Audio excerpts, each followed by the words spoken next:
अस्सलाम वालेकुम दोस्तों, अपनी नेक्स्ट वीडियो के साथ आपको वेलकम करता हूं अपने इस चैनल में। उम्मीद है सब खैरियत से होंगे। तो चलते हैं आज की अपनी अहम न्यूज़ और इन्फॉर्मेशन की जानिब। सबसे पहले दोस्तों बात करेंगे पाकिस्तानी पासपोर्ट ब्लैक लिस्ट।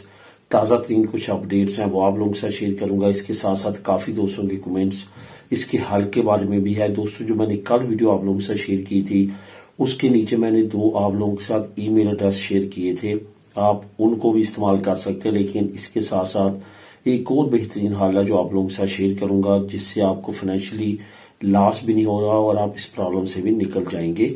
इस पे बात करेंगे सबसे पहले। उसके बाद इमिग्रेंट्स को बगैर जो है वो कॉन्ट्रैक्ट के पेपर मिलना शुरू हुए हैं।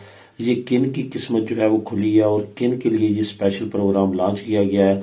इसमें मैंने पहले न्यूज़ ब्रेक की थी लेकिन अब ये अमल शुरू हो चुका है, इस पे बात करेंगे। उसके बाद इंग्लैंड और यूरोप यूथ मोबिलिटी प्रोग्राम जो है उनसे कौन लोग फायदा उठा सकते हैं, इस पे काफी लोगों के दोस्तों के कमेंट आ रहे हैं, इसको कवर करूंगा। उसके बाद स्पेन नेशनलिटी के बारे में एक और कानून पास किया गया है जिसके बारे में काफी अच्छी अपडेट्स हैं जो आप लोगों के साथ शेयर करूंगा वीडियो के आखिर में।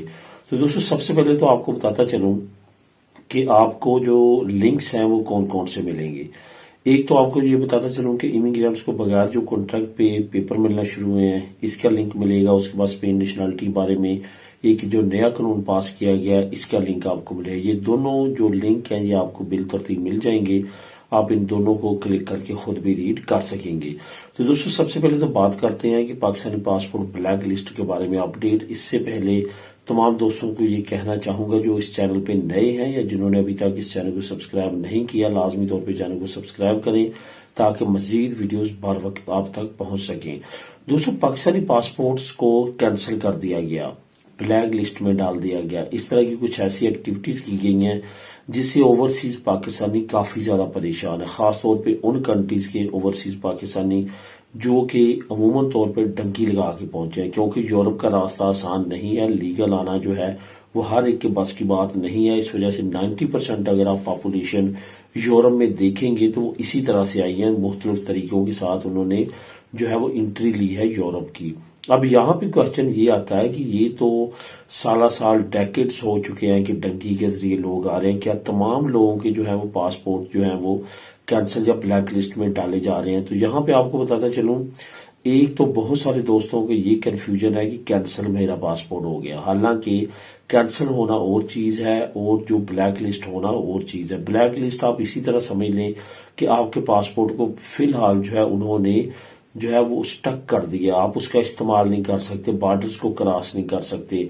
तो यहाँ पे आपको कैंसिल से मुराद ये होता है कि आपकी नेशनलिटी ही किस तरह से कैंसिल हो जाती है और आपको बिल्कुल जो है वो नेशनलिटी के बगैर कर दिया जाता है। और ये तभी होता है जब आपके पास कोई मुतबादल नेशनलिटी हो।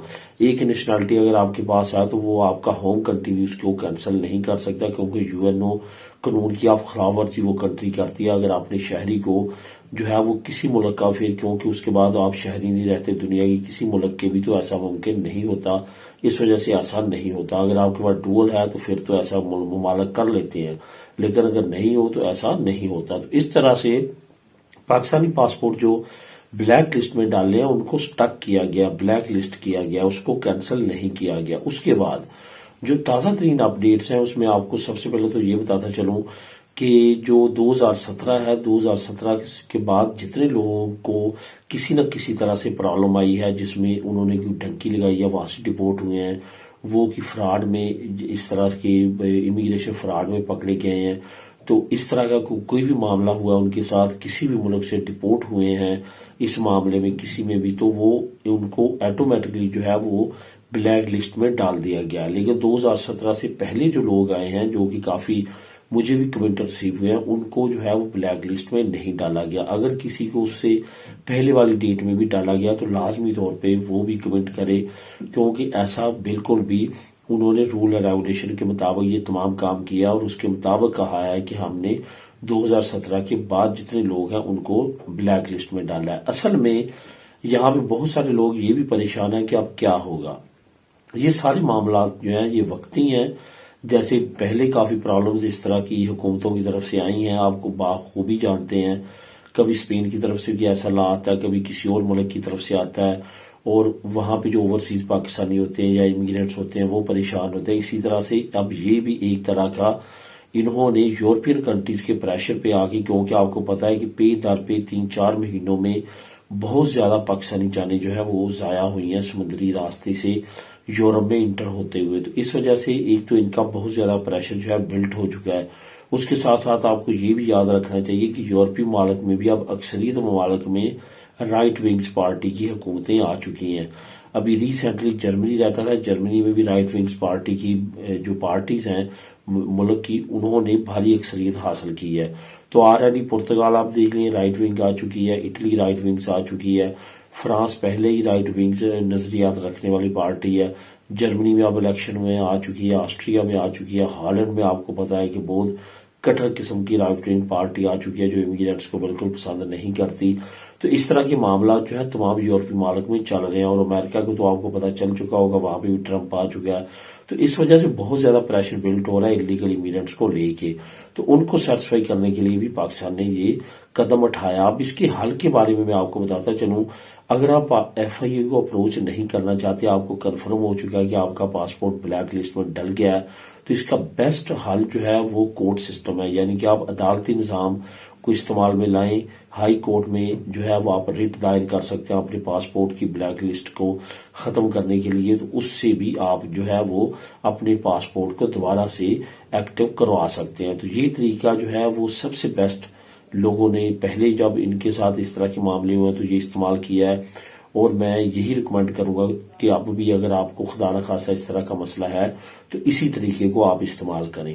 اب دوستوں بات کرتے ہیں کہ امیگرینٹس کو بغیر کانٹریکٹ پر جو ان پیپر ہے وہ ملنا شروع ہوئے ہیں.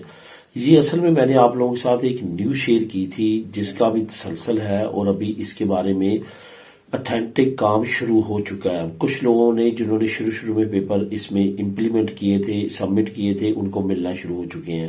اصل میں یہ وہ ایریا جس کو دانا متاثرین کا ایریا کہا جاتا ہے، یعنی کہ ویلنسیا کے وہ دیہات، وہ ٹاؤنز جو کہ سمندر کی جو آئی تھی طوفانی بارش اور سمندری طوفان، اس میں جو بہہ گئے تھے اور وہاں پہ تباہی آئی تھی، اس میں جو امیگرینٹس بس رہے تھے، جو کچھ امیگرینٹس ایسے بھی تھے جو انلیگل تھے، بمبئی فیملیز، ان کو بھی جو ہے وہاں پہ ریزیڈنٹ کارڈ دے دیے گئے ہیں. اور اس میں نہ صرف ان کو ٹیمپریری بلکہ ان کو جو ہے وہ 5-5 سال کے ان کو اور ان کی فیملیز کو کارڈ ملے ہیں.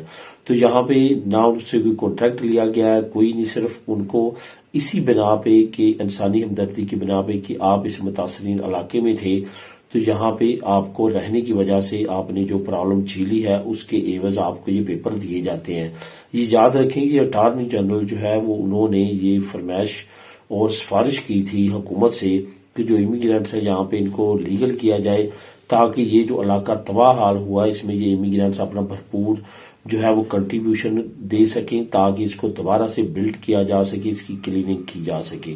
تو اس کے عوض حکومت نے یہ قانون پاس کیا تھا، اور اس کے بعد جو ہے پیپر ملنا وہاں پہ شروع ہو چکے ہیں. وہاں پہ وہی لوگوں کو پیپر ملیں گے جہاں کی وہاں پہ پدرونا منتو تھی، ان کے پاس کوئی پروف تھے کہ وہ وہاں پہ رہتے تھے. اب دوستوں بات کرتے ہیں کہ انگلینڈ اور یورپ کے یوتھ موبلٹی پروگرام کے بارے میں کافی دوستوں کے کمنٹ آ رہے ہیں. یہ یاد رکھیں کہ یہ صرف اور صرف یورپین نیشنلٹی ہولڈرز کے لیے ہوگا، ریزیڈنٹ کارڈ ہولڈرز کے لیے نہیں ہوگا. خواہ آپ کے پاس ٹیمپریری 1 سال، 4 سال، 2 سال، 5 سال ٹیمپریری، پرماننٹ 5 سال، کوئی بھی ہو، لیکن آپ کا جو پاسپورٹ ہے وہ یورپین ہونا چاہیے، تبھی آپ یوتھ موبلٹی پروگرام سے فائدہ اٹھا سکیں گے، ادروائز آپ فائدہ نہیں اٹھا سکتے. اور یہ بھی یاد رکھیں گے کہ 18 سال سے لے کے 30 سال کی عمر کے نوجوان فائدہ اٹھا سکیں گے. تمام عمر کے لوگوں کے لیے یوتھ موبلٹی پروگرام نہیں ہوگا. یہ وہ کوشچنز ہیں جو مختلف کمنٹ سے پوچھے گئے، جس کا میں نے آپ کو آنسر دے دیا. اس سے ریلیٹڈ اگر اور بھی آپ کے ذہن میں کوشچن ہو تو آپ کمنٹ کر سکتے ہیں. آخر میں دوستوں بات کرتے ہیں، ایک بہت ہی زبردست قانون پاس کیا گیا ہے اسپین حکومت کی طرف سے. اس میں کچھ چھوٹی پارٹی نے کافی اہم کردار ادا کیا یہ قانون پاس ہونے کے لیے. ایک صحرائی علاقہ ہے جو مروک اور الجزائر کے درمیان ڈسپیوٹ ایریا، یعنی کہ ان کا وہاں پہ دونوں کا یہ دعویٰ ہے کہ یہ ان کا ایریا ہے، وہ کہتے ہیں یہ ہمارا ایریا ہے. تو اس طرح سے ان دونوں کے درمیان جو ہے کافی مسئلے مسائل ہیں. وہ صحرائی ایریا جو ہے وہاں پہ اسپین نے بھی حکومت کی ہے، 1970 تک اسپین نے وہاں پہ حکومت کی ہے. اب یہ جو چھوٹی پارٹیز ہیں انہوں نے مل کے منگل والے دن جو ہے ایک کانگریس میں بل پاس کروایا، جس میں وہ صحرائی لوگ جو 1970 سے پہلے پیدا ہوئے ہیں ان کو اسپین کی نیشنلٹی دی جائے گی۔ یہ ایک بڑی اپڈیٹ ہے جس کا ڈائریکٹلی تو ہمارے ساتھ کوئی تعلق نہیں ہے، لیکن یہ امیگرینٹس کے لیے بہت اچھی خبر ہے، جس کی ڈیٹیل آپ نیچے لنک نمبر 2 کو خود بھی کلک کر کے ریڈ کر سکتے ہیں۔ تو دوستو یہ تھی آج کی اہم نیوز اور انفارمیشن۔ ملیں گے نیکسٹ ویڈیو میں نئی اپڈیٹس کے ساتھ۔ اللہ حافظ۔